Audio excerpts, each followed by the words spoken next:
Thailand Cambodia సరిహద్దు ఘర్షణ మూడో రోజుకు చేరింది.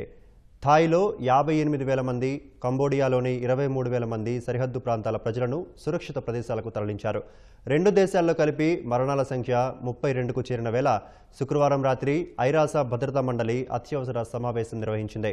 సంయమనం పాటించి శాంతియుత చర్చలు జరపాలని ఇరు దేశాలకు భద్రతా మండలి పిలుపునిచ్చింది.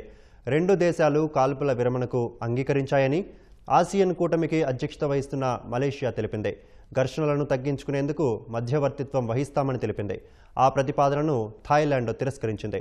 అయితే ప్రత్యక్ష చర్చలు జరుపుతామని ప్రకటించడంతో ఘర్షణ సద్దుమణిగిందన్న సంకేతం పంపిందనే అభిప్రాయం వ్యక్తమవుతోంది.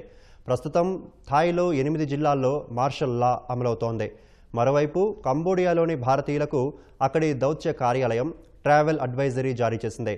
సరిహద్దు ప్రాంతాలకు వెళ్లొద్దని, అత్యవసరమైతే రాయబార కార్యాలయాన్ని సంప్రదించాలని సూచించింది.